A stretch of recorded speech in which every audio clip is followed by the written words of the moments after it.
Welcome back viewers. मैं उम्मीद करती हूँ कि आप हमारा प्रोग्राम देख रहे होंगे और हमारा साथ दे रहे होंगे।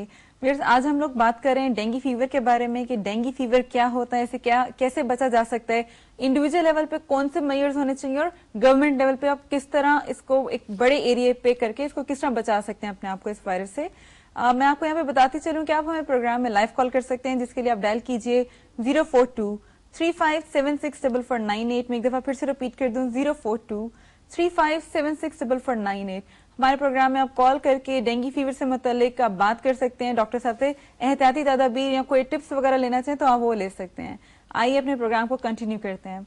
जी डॉक्टर साहब, जिसे ब्रेक से पहले हमारे पास एक कॉलर थी महरीन, जो कि पूछना चाह रही थी कि मलेरिया की जो प्रॉब्लम होती है, क्या ऐसे में मेडिसिन देनी चाहिए कि नहीं देनी चाहिए? जी, जैसे मैंने पहले अर्ज किया था कि इस मौसम में सिर्फ हर एक को डेंगू ही नहीं होना, किसी को मलेरिया भी हो सकता है, किसी को टाइफाइड हो सकता है, किसी को और कोई नमूनिया हो सकता है। सो बुखार की तो बहुत सारी वजूहात हैं, इसलिए हर एक को डेंगू के बारे में समझना और ये समझना कि इस मौसम में क्योंकि डेंगू हुआ हुआ है इसलिए कोई और मर्ज नहीं हो सकता, ये तो गलत है। तो डॉक्टर आपका ये फैसला करेगा कि अगर, और ये और बात अहम है कि सारे मच्छर डेंगू नहीं फैलाते, बल्कि एक खास किस्म का मच्छर जो कि एडिस इजिप्टी है, सिर्फ उसी के अंदर ये वायरस ट्रांसफर होता है, बाकी जो है मलेरिया के अलग मच्छर हैं। सो इसलिए अगर आपका डॉक्टर ये समझता है कि ये मलेरिया है तो वो उसकी दवाई देगा और आप उसमें जरूर इस्तेमाल करें। डिपेंडेंसी है वो आपके डॉक्टर के ऊपर है, लेकिन अगर वो समझता है कि आपके जिस्म में दर्दें बहुत शदीद हो रही हैं, बुखार जो है वो इस किस्म का है या जिस्म पे दाग धब्बे पड़ना शुरू हो गए, तो वो डेफिनेटली फिर डेंगू के हवाले से सोचेगा, वरना हर बुखार को डेंगू नहीं समझना चाहिए। ठीक है, और मैं उम्मीद करती हूँ कि महरीन को उनके सवाल का जवाब मिल गया होगा और हमारे साथ आफ्ताब की कॉल है, इनसे बात करते हैं। हेलो, अस्सलाम वालेकुम जी। वालेकुम अस्सलाम, क्या हाल है आफ्ताब आपका?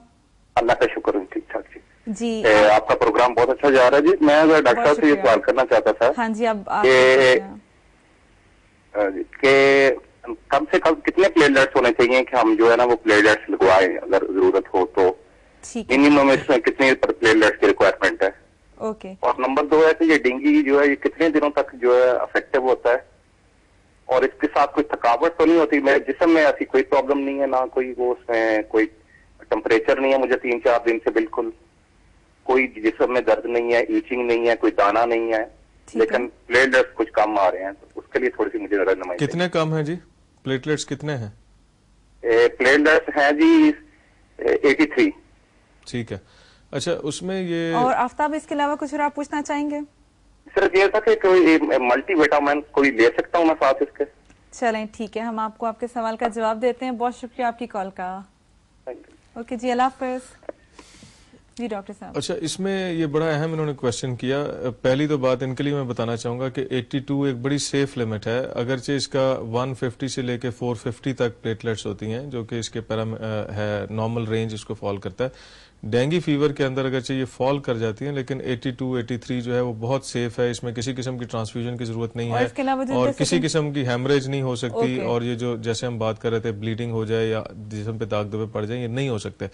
अमूमी तौर पर 50,000 भी अगर ये आ जाएं, बात सूरतों में उससे भी नीचे आ जाएं, तो अब ये इंडिविजुअल रिस्पांस होगा। 50,000 तक भी जो है वो सेफ लिमिट में बाज दफा डॉक्टर इसको समझ लेते हैं, लेकिन उसको अंडर ऑब्जर्वेशन करना शुरू कर देते हैं कि डेली बेसिस पे उसकी प्लेटलेट करवाएंगे और देखेंगे क्या आ रहा है।